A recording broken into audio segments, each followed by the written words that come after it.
ঈদুল আজহা উপলক্ষে পিকনিক করছি। পিকনিকের উদ্যোক্তা এবং সভাপতি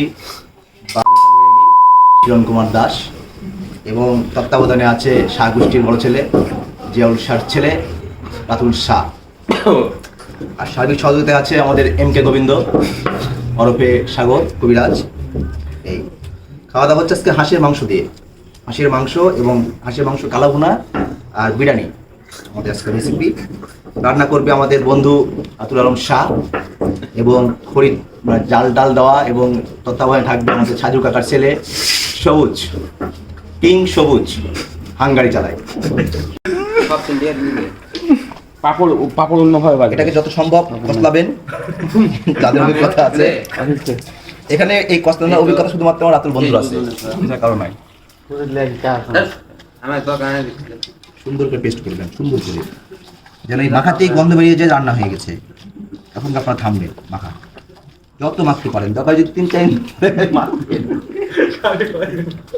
হবে 3 দিন 4 দিন খালি মাখবেন, তারপরে তুলে দিবেন, শ্যাম্পু লাগাও, তারপরে খাওয়া দাওয়া করে ফেলে দিবেন। এটা খাবো, এই মামি হেলদি এন্ড টেস্টি, এটা অনেক প্রোটিন ক্যালোরি।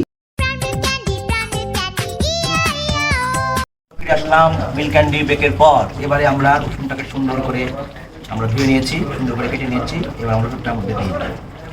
আমরা যে কজন বন্ধু আছি আমরা জন প্রতি একটা করে আমরা ভাগ করে এখানে দিয়েছি, দিয়ে দিলাম। হ্যালো বন্ধু, হাউ আর ইউ? আবারও ফিরে আসলাম প্রাণ মিল্ক ক্যান্ডি ব্রেকের পর। এবারে আমরা মাংসর পাইপ আমরা কিছু মানে নিয়ে যাচ্ছে, রান্নাবাড়ি এগিয়ে যাচ্ছে। এখন আমরা এই মাংসতে ঢাকনা দিয়ে সুন্দর করে রেখে দিব। একবারে রান্না যখন শেষ হয়ে যাবে সেই পর্যায়ে আমরা ফিরে আসবো। এই পর্যন্ত আবারও প্রাণ মিল্ক ক্যান্ডি ব্রেক। আবার ফিরে আসলাম মিল্ক ক্যান্ডি ব্রেকের পর। এবারে চলছে আমাদের মাংস বাটাবাটির কাজ। আমরা একটুখানের মধ্যে খাবো, তোমাদের মধ্যে আসছি আমাদের খাবারের আপডেট নিয়ে। তো বন্ধু, আবারও ফিরে আসলাম প্রাণ মিল্ক ক্যান্ডি ব্রেকের পর।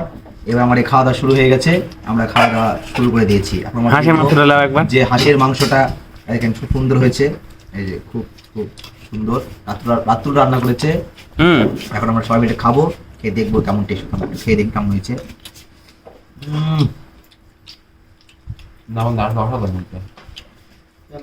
বন্ধু তোমাকে ধন্যবাদ, আপনাদেরকে ধন্যবাদ এতক্ষণ আমাদের সঙ্গে থাকার জন্য।